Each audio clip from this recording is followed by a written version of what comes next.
start picking his nose or something weird. Yeah, you make a good point.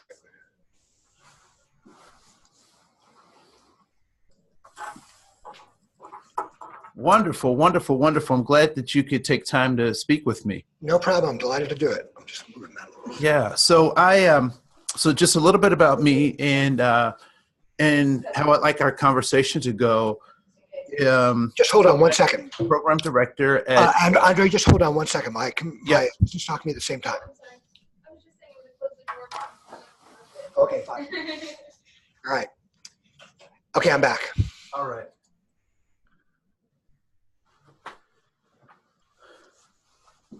So, so just a little bit about me. I'm the program director for the Office of Diversity and Inclusion at Mayo Clinic. And so there are lots of folks who have thoughts or comments about diversity and inclusion and whatnot. And I was looking for some solutions, some answers to be able to kind of approach or an approach that could broaden my tools. And so I came across your book, The Trouble with Diversity.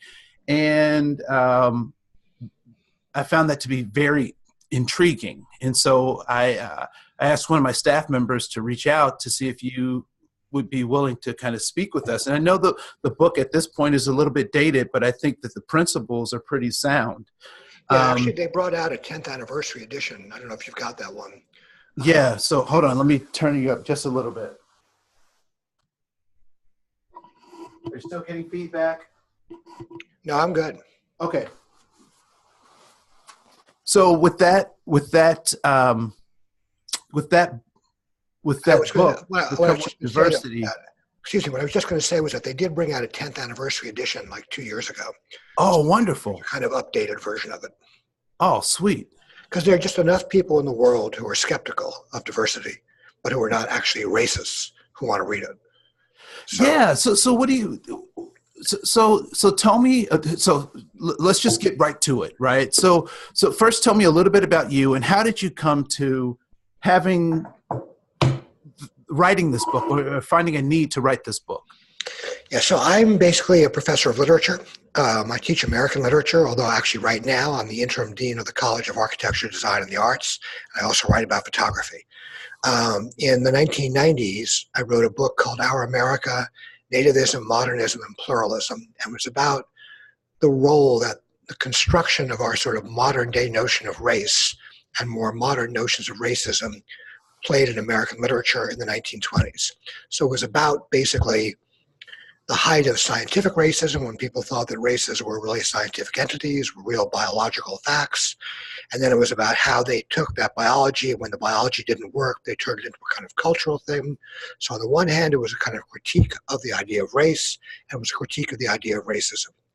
And as I was writing this book, and when it came out in the mid-1990s, I was really struck by the fact that even though there was this kind of increasing awareness that there really isn't much that biologically corresponds to our notion of what race is, there was nonetheless an increasing enthusiasm for maintaining the idea of race and for producing more sophisticated, more elaborate versions of racial identity. And I was thinking about why I thought that was working, and I was just struck by the fact that our commitment to increasingly emphasizing race and racialization, and indeed many different forms of identity, more or less was corresponded with what turned out to be an increasing economic inequality in American society. So if you look at things, sort of step back and look at what does it mean that both these things are happening together. On the one hand, we talk more and more about race and gender and sexuality and various forms of identity. And on the other hand, we have greater and greater economic inequality. It began to occur to me that there was a kind of relation between these two things, and that one of the things we wanted to do was talk about race and gender and sexuality instead of talking about class. So The Trouble with Diversity, the first version of it, was written precisely out of an attempt to think about what it meant that we wanted to talk more about race and gender when in fact the greatest things that were the greatest forms of inequality that were increasing in our society were class inequalities, and that in fact, if you look at, well, it's completely true that say Black people and Latinx people are overrepresented in the bottom quintiles of American wealth and underrepresented in the top. It's also true, first of all, that the vast majority or the greatest single number of poor people are white people, and whatever their problems are, they're not the victims of racism, although now the Trump administration has sort of convinced them they are. So that was one point, that is, what do you make of poor white people? But the second point was that if you thought about what the whole force of anti-racism was, a completely successful anti-racism would do what? It would take the population, which is, let's say, about 14% Black, instead of 14% Black being overrepresented in the bottom of American wealth, there'd be 14% of the bottom. Instead of them being underrepresented at the top, they'd be 14% of the top. But the amount of inequality wouldn't have changed. All you would have changed is the skin color of the people who are suffering from inequality. So if you're actually worried about economic inequality, you could produce a complete triumph of anti-racism and anti-sexism, both of which I completely myself support, but you would have done nothing to alleviate the inequality of American society. So when you think of it in those terms, or at least my argument is, when you think of it in those terms, you realize that a lot of the energy that goes into insisting on the importance of diversity and more generally the importance of anti-discrimination, while completely justified in the sense that we absolutely should eliminate discrimination, will nonetheless have nothing to do with an egalitarian economic system, because it won't actually make the system more equal. It will just change the skin colors and the sexualities of the people who benefit from and the people who are the victims of that inequality. So as a student of history and literature, would you? I mean, it's hard to know what King would have done had he lived. However, do you think that Dr. King could have helped us kind of get to that place, and that race became kind of the proxy to get to this kind of looking at economic status as an issue to create an egalitarian society? Yeah, I mean, it's really true. So when I first wrote the book, I did a big kind of speaking tour and media tour the way one does to try and sell the thing. And actually, I was on a show that you may have heard or watched, the Tavis Smiley show. And Tavis Smiley said exactly that thing. He said, look, isn't this what King was talking about, especially in the last year of his life? And the answer is yes. This is what he was talking about in the last year of his life.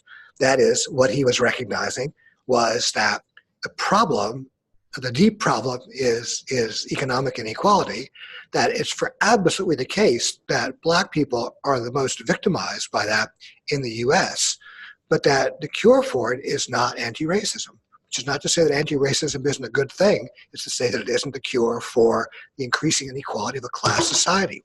I mean, look, here's a really good way of thinking about it, one that relates in general to your industry. So my mother-in-law is in a nursing home here in Chicago. She needs to be in the home. She needs really almost round the clock care. The people who treat her in that nursing home are incredibly skilled in the main. They are deeply caring, and they are paid about $21,000 a year. They're also primarily women of color, not exclusively, but primarily women of color. So here there are two ways of thinking about what the problem is. One way, the diversity way, is to think the problem is that women of color are overrepresented in these bad paying jobs. These women, if they just could have gone to college and had the advantages that, say, someone like I've had or you've had, then they wouldn't be forced into these jobs, and they'd have better jobs. And instead there'd be like more white guys in these jobs or more whomever in these jobs. So what is that cure? What that cures is the problem of diversity. That makes it so that if we could actually make that happen, the people who had these terrible jobs wouldn't be so many mainly women of color. But why is that the big problem? The big problem is that we pay these people who are doing extremely important work. We pay these people $21,500 a year. And in fact, it's the largest growing job category in the US. You know, President Obama used to say, everybody needs to learn how to code. But if you look at the 10 fastest growing jobs, according to the Bureau of Labor Statistics, coding isn't in the top 3. The top 2 are healthcare jobs, and the top 1 is precisely these people's jobs. So what should be our focus if we want a more egalitarian society? Should our focus be on helping everybody avoid bad jobs? Or should our focus be on making the bad jobs into good jobs? The whole point for me of the argument that I've been making, and it's not just me, there are a bunch of others as well, but the whole point for me is that if we don't start, and again, taking healthcare as an example because it's such an increasingly important part of our economy, if we don't start taking those jobs, the jobs that we come into every day, the jobs that were working for people like my mother-in-law, and I'm getting older myself, for me, maybe 5 or 10, 15 years from now, and for you, 30 or 40 years from now, if we don't make those jobs better, if we don't make those jobs the jobs the kind of people want to have, we're A, hurting them, and B, hurting ourselves. And as long as we think the big problem is the skin color or the sex of the people who have those jobs, we're missing the fundamental point, which is the big problem is that those should be jobs in which people are paid a living wage, and they're not. So I work in so we are a hospital. We're also we also train doctors, so we have an education aspect to what we do, and so I'm curious to your impressions of how affirmative action was originally supposed to be a tool to help us get to that place, but what has affirmative action become? I don't really agree with you. I don't think I have no problem with affirmative action. I've never thought, but affirmative action is what it is. It's what it was designed to be. Affirmative action was designed to make sure there were more doctors and lawyers of color. It was not designed to make sure that we had socialized healthcare, to use an old-fashioned term. It had nothing whatsoever to do with that. If you look at our healthcare system, what's wrong with our healthcare system? One way you could put it is say, well, we haven't got enough doctors of color. I'd be happy to have more doctors of color. My mother-in-law's best doctor is a black doctor. I'm cool with that. But that doesn't solve the basic problem. If you look at our healthcare, I'm not talking about Mayo now, right? Although, there are some issues about Mayo. I could have looked up online. But if you're looking at our healthcare system in general, we rank near the bottom of the so-called wealthy countries in terms of our ability to deliver healthcare to poor people. I just did a few minutes research. Healthcare is not, my specialty, but I'm familiar with a lot of these reports and a lot of these data. So if you look at the United Kingdom, 7% of people with lower incomes report that costs keep them from getting the healthcare they need. In the US, 44% of people with lower income do that. That's not a diversity problem, right? That's a problem that stems from the fact that we have a healthcare system which is structured to succeed in a capitalist economy. And in order for it to succeed in a capitalist economy, to succeed without being turned into, in effect, a state service, it has to follow certain kinds of, in effect, economic rules. And to follow those economic rules is to produce problem for poor people in the US. So the best way to deal with our healthcare problem would have had nothing to do with affirmative action. I would completely support affirmative action, but if you do affirmative action without healthcare for everyone, without some version of something much stronger than Obamacare, not to mention much stronger than the weakened version of Obamacare, the Trump administration is doing that. If you do affirmative action without that, we've got now, which is a few more black doctors, a few more Latinx doctors, a few more gay and lesbian doctors, whatever.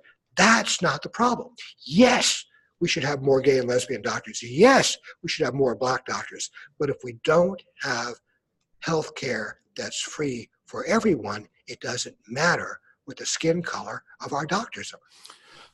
So what I hear you saying, I mean, I just wanted for the listeners, I really want to uh, I really want to kind of make this a crystal clear point, and please correct me if I'm wrong, but what I actually hear you saying is we've been trying to solve an apples and oranges problem by using screwdrivers and hammers. Yeah. So the apples and oranges and the screwdrivers and hammers get me a little confused, but I actually think you're making the point very well. We've been trying to solve one problem. The problem we've been trying to solve is a more fair representation of different identities at all levels of American society. So, and we've made some progress towards solving that problem, although actually not very much. But we made some progress toward doing it. But while we've been trying to solve that problem, this other problem, which is a much more fundamental problem, has been getting worse and worse and worse. That is, during the years we've been trying to solve that problem, inequality, economic inequality in American life has gotten worse and worse. Things like unions have gotten weaker and weaker. So healthcare, Obamacare, which was definitely a good thing, although not good enough, has gotten now weakened again. So all the things that we're designed to do for poor people, we're not doing any of those things for poor people. We're just trying to give a few more of them the chance to escape poverty. That is, to get to go to Harvard and get to become a doctor at the Mayo Clinic. So it's great for the few kids you give that opportunity to, but that just gives us the opportunity to get more kids into the upper class. Whereas what we want to do is start to diminish the difference between the classes. And, we can do it in a much less radical, I'm a hardcore socialist. I'd like to get rid of private property in general, but let's not worry about that. And the trouble with diversity was not written from that perspective, because you know what, there aren't that many, especially I was writing it, hardcore socialists, and we wanted people to actually read the book. The trouble with diversity is written from the perspective of saying, look, you don't have to be a hardcore socialist to think that we should actually have a healthcare system that was free for everyone. It's less expensive for the country as a whole, and it's better for poor people. And if you were to do that, again, we're focusing on your area of expertise and the Mayo Clinic's area of expertise, that makes a transformative difference in the relation people have to each other. Fine, you don't live, if you make $35,000 a year, you don't live in the same kind of house as someone who makes $3.5 million a year. But if you can have access to the same kind of health care, that's a kind of equality that's worth fighting for. Yeah. And then going back to what I said before, if you look again, just sticking with healthcare workers, if you look at it and say, okay, this is the fastest growing job category in the country, affirmative action makes no difference to these people. What these people need is for whoever ends up in this job, even if it's going to be all white guys 20 years from now, whoever ends up in this job in order to be able to live and to do this job needs to be making more than $21,500 a year. And if our system requires the companies that run these medical care facilities to be profitable, and if their profits depend upon exploiting their labor, you're going to get what we have now, which is, and it's bad for the workforce and it's bad for the patients. You may not have had to deal with this yet, but if this is a podcast for like doctors and nurses who are connected up with Mayo, I'm sure they know this as well as I do. My mother-in-law's been in a facility she's in now for something like 2 years. A completely characteristic experiences, just as you get to really know somebody. The many people working on her, people who are good at their job and are caring. First of all, they can't do as good a job as they would if they probably weren't working another job because they're making so little money. But second of all, they disappear after a while. They get fired, or they just can't do it anymore. Because you know what? It's hard work taking care of people who are almost totally disabled. And you're making $21,500 and you're working all the time, and eventually either you screw up or you get too tired or whatever happens and you're gone. So just as the patients come to love and trust somebody, 2 months later the person they love and trust disappears. That's not a problem that can be solved by diversity. It has nothing to do with diversity. And as long as we think that doing diversity is the kind of, or more generally, doing anti-discrimination, which is in itself a good thing, right? But as long as we think that can help us solve this other problem, it's a con game. It is what you said, apples and oranges, screwdrivers, and I can't remember your other one, like the round hole for nails. That was good. It is that, but it's that with a really bad effect, because it means that while we're trying to do the one, we're letting the other go. And that's what, in effect, we've done, not just in healthcare, but all over American society. And it's not just us, right? That's true in Europe as well. And it's true in the United Kingdom, although less true with respect to healthcare. Yeah, I thought it was interesting in your book. You also talked about diversity being kind of this sacred concept, and you've really spoken well to the challenges with thinking about diversity. How do we overcome how do we overcome the obstacles that the sacredness of this kind of diversity thing to actually get to a place where we actually can talk about those inequities? How do we get over those? Well, so here's one way to get over by going through. If you say to yourself right now, so if you look at the American population, the people who are overrepresented at the top in terms of income and wealth, we know are white people and Asian Americans. We also know there are lots of poor white people and lots of poor Asian Americans, but they're overrepresented at the top. Who are the people who are overrepresented at the bottom? Black people and Latinx people, primarily, and Native Americans. So one of the things you want to do is say, any plan that we produce to make poor people, all poor people, better off, whether it's healthcare, whether it's education, whether it's in terms of actually strengthening their ability to not get better jobs, but to take the jobs they have and make those into better jobs, like my little healthcare obsession people. Anything we do with that disproportionately benefits Black people, Latinx people, and Native Americans. It disproportionately benefits them because they're disproportionately poor.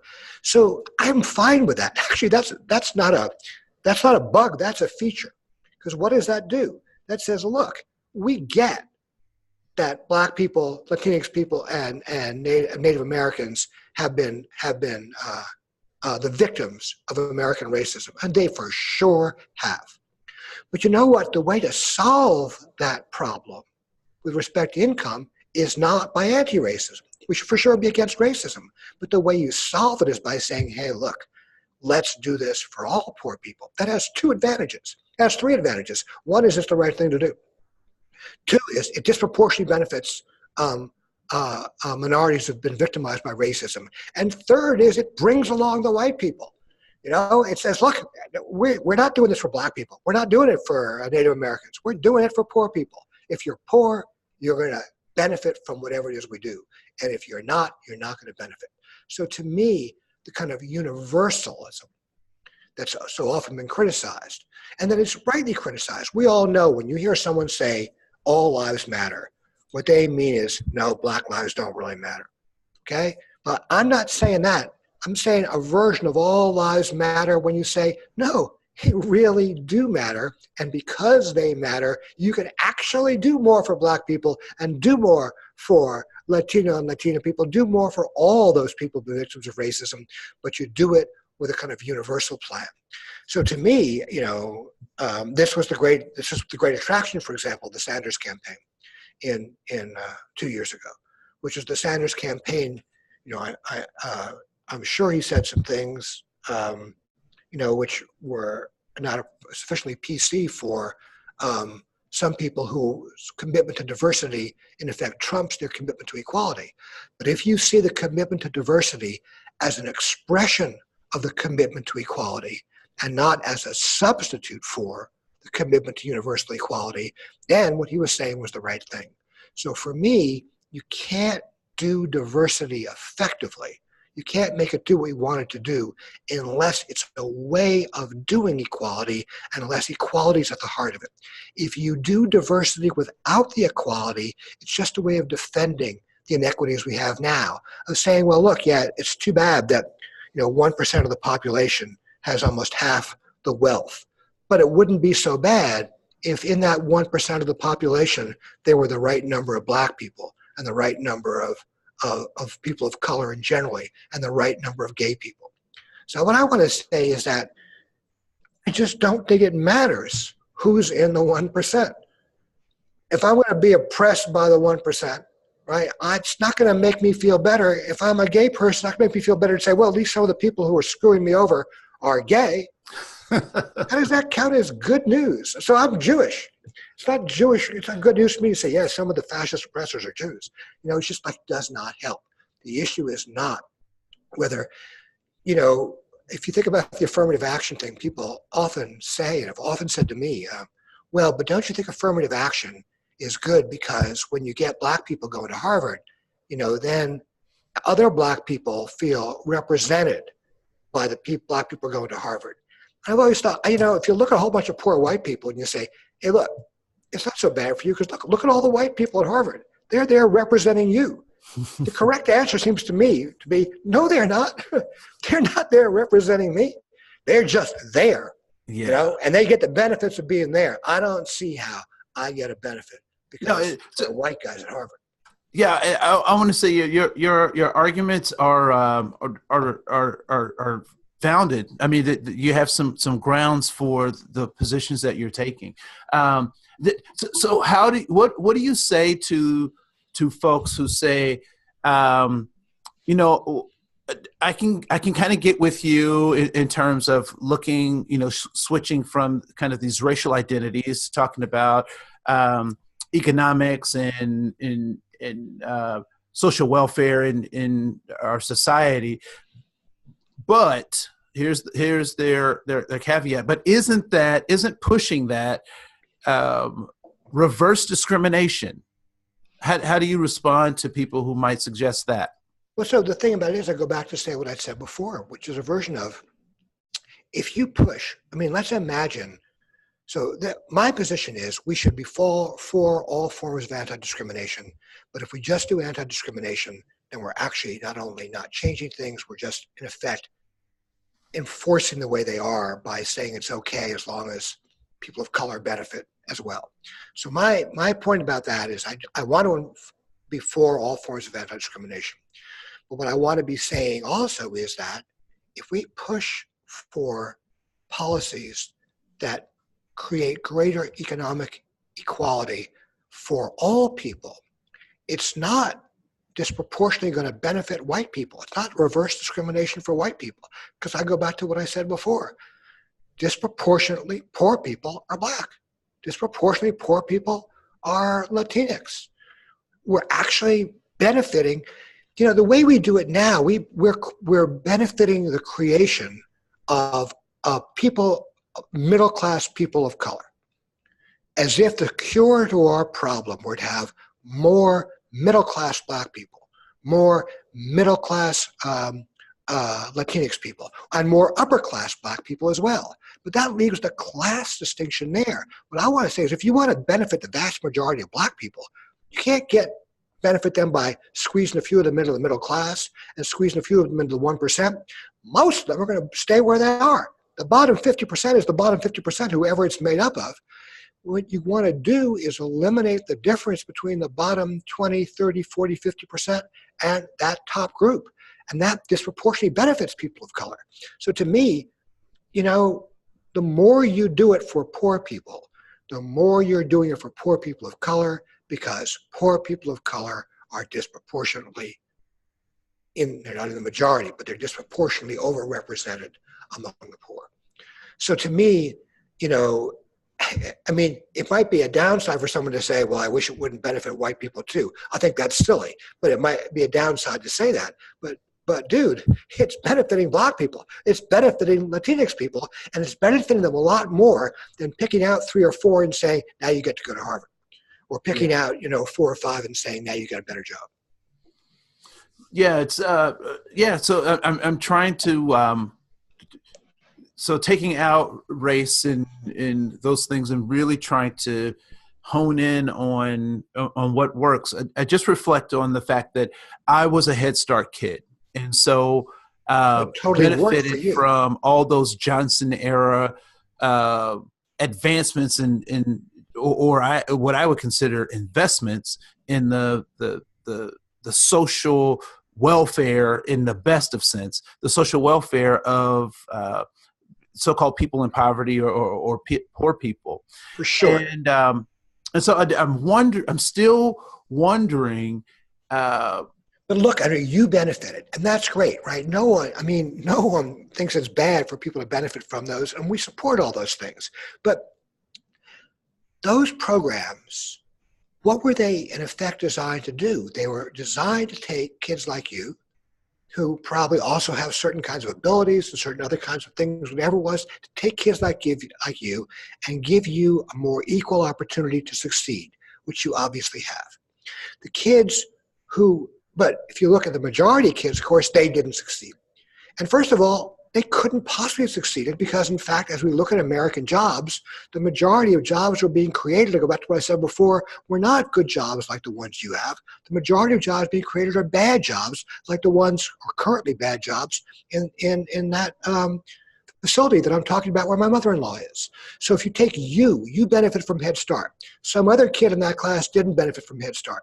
Or went to Head Start and still didn't get it and is now like working in one of those bad jobs. What should a more equal society do? Should it try to create more opportunities for kids like you were to escape their condition? Or should it try to create a world in which their condition is made better, in which the bad jobs aren't bad jobs anymore? Head Start is designed, all forms of equality of opportunity are designed to say, look, we haven't got a problem with inequalities. We just have a problem with the fact that not everybody has a chance to succeed. So what I'm saying is, no, the problem runs deeper than that. In a society where there are more and more bad jobs and where the gap between the rich and the poor gets greater, equality can't just be give all the poor kids a chance to escape. Equality has to be reduce the difference between being rich and being poor. Make it so that, in fact, you don't need to escape. What you need to do is when you get that job at the nursing home, hell, when you get the job at McDonald's, when you get all the jobs there are that are growing, make those jobs be jobs that a human person can live on with dignity, where the conditions of their work are not humiliating, where the pay they get is not humiliating, where the housing they get is subsidized by the state so they can have a decent house, where the health care they get is the same kind of health care that you can get because you work for Mayo Clinic and I can get because I work for the University of Illinois and have a good health care plan. So instead of providing avenues for escape for kids like you, provide avenues that are wide open where not everybody needs to escape and where the difference between the poor and the rich is minimized instead of maximized. Well, I have to tell you, I appreciate this conversation because it's really stretching how even after I read your book, even our conversation right now is stretching how I even think about not only because I'm stumbling over some things because I've always thought that education was, in fact, and you used the word escape, and I've always thought of it as being a stepping stone or a ladder or something like that. So I wrote a piece. a piece about education. Right? Yeah, well, no, I just bring that up because that is supposed to be the great equalizer, right? That is the opportunity for education, and what you're suggesting is that it runs deeper than that, or it's even different than that. Right. So I want to say, what you just said, I think that you really get to the heart of the thing very fast. So I don't want to sound cynical here, right? Because I am a little cynical after all that's gone down, but it's still, the point is not the cynicism, the point's a kind of idealism in the end. Let's imagine like an education experiment. Let's imagine that everybody in the U.S. was given the opportunity to go to a school as good as Harvard, and that they were given the opportunity to do it free, so that everybody got the chance. So education, if the problem was education, everybody got a good education. So who would be taking care of my mother-in-law? Somebody still be taking care of my mother-in-law. Would it be mainly women of color? Probably not. It would be whoever didn't do well enough on whatever tests they took getting out of their version of Harvard to get into law school, to get into medical school.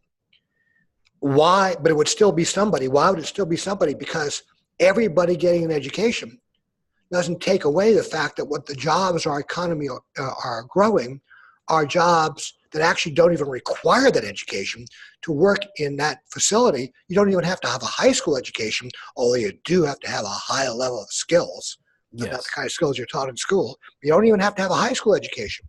So if everybody's got an education, and then you put it up against a world where not everybody can become a coder, not everybody can become a doctor.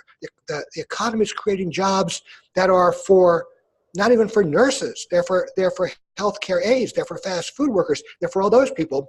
Education is just providing some people with the opportunity to escape those bad jobs. So the cynical part is, what I've been really struck by is that the more unequal our society has gotten, the more we have looked to education as if it could solve that problem. But education has no solution to that problem. Education is just a more fair way than we have now of sorting out the winners from the losers.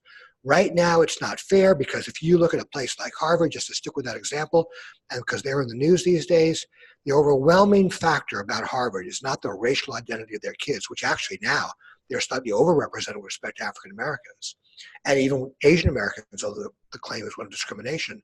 The overwhelming fact about them is that those kids are rich kids.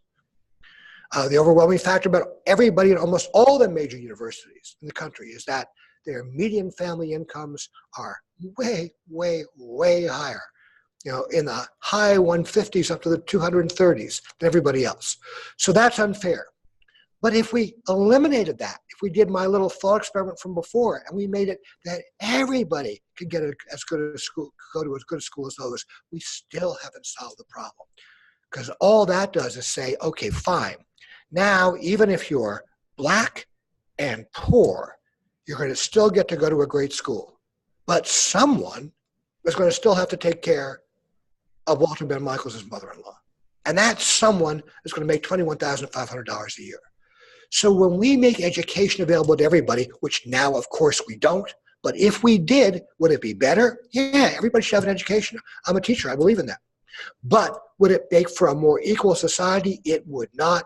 It would just mean that we could maybe make ourselves feel a little bit better about the people who got stuck in those bad jobs, because we could say to ourselves, hey, you had a chance. You went to a really good school, just like Harvard. You took the test. I'm sorry, you didn't do as well on the LSAT or the MCATs as the other guys did. Someone's got to take those $21,500 jobs. Dude, it's going to be you. So if your idea of equality is justified inequality, if your idea of equality is being able to say to the losers, sorry, it's on you, and the winners can say to themselves, not only am I rich, but I deserve the fact that being rich, fine, education is the thing that matters. But if your idea of equality is to reduce the gap between the rich and the poor, if your idea of equality is to make those people in bad jobs actually better off, then the point is not to give them more education, although that would always be a good thing. The point is to make their jobs better.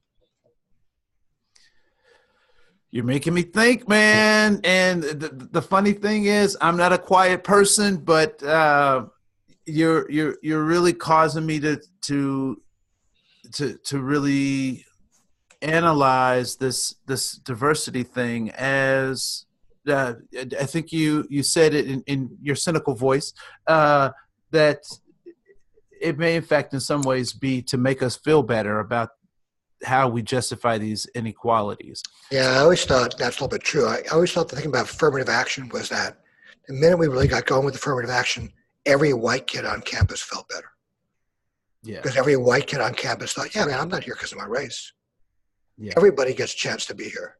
Yeah. So again, I'm not against affirmative action, but you got to think, who's it for?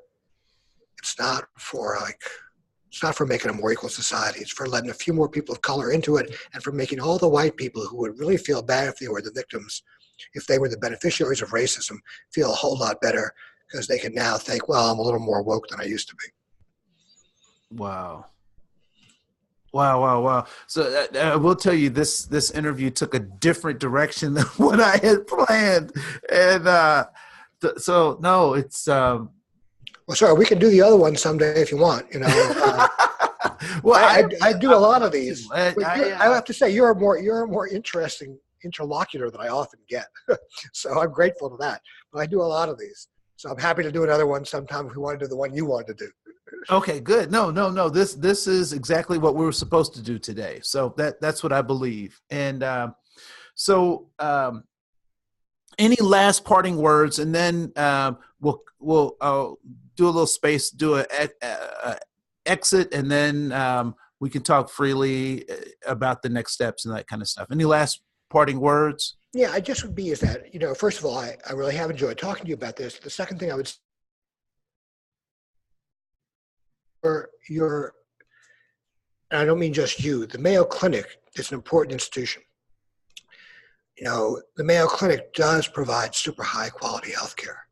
But the Mayo Clinic is an important institution where its success has been part of the increase in inequality in the delivery of healthcare to the American population. So you guys are in the belly of the beast, because you guys are where it matters most.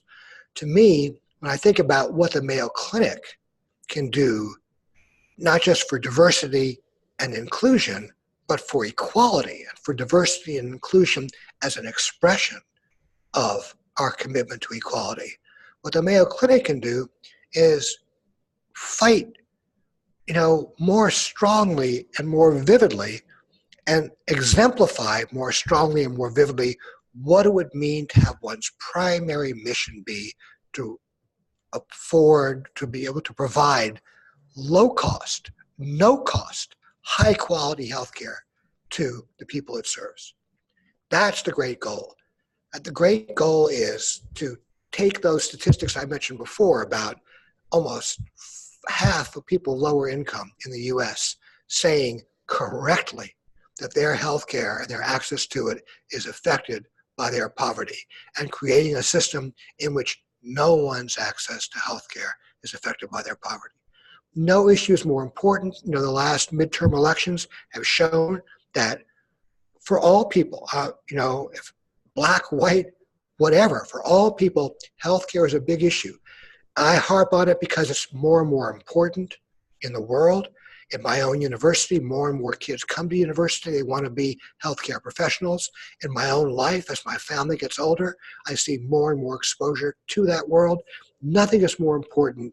No institution is more important than the Mayo Clinic, but I'd like to see the Mayo Clinic be a leader, not just in developing, the important job of developing cures, of developing higher tech and more effective forms of treatment, but in the most important job of bringing those treatments to people who cannot now and never will under our system be able to afford to pay for them. That'd be my kind of final words. Well, we will see you and raise you one. We have a number of the things you mentioned as a hope for us are things that we hope for ourselves as well. So we put the needs of the patient first. And so, to that end, just want to, again, let folks know about the trouble with diversity, how we learn to love in identity and ignore inequality. And there's a 10th anniversary edition out, so folks can grab that.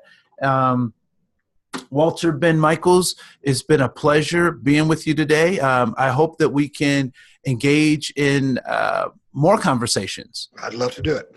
All right. So this is Andre Koen, speaking of diversity and inclusion at the Mayo Clinic, and we're out of here. Hey, thank you. Hey, thank you so much, man. I appreciate it. It was totally fun. All right. Cool. My assistant will get back with you and let you know what the next steps are in terms of getting copies to you and all that. Great. Okay. Well, I look forward to hearing from you. All right. Thank you so much. Bye-bye. Have a great day.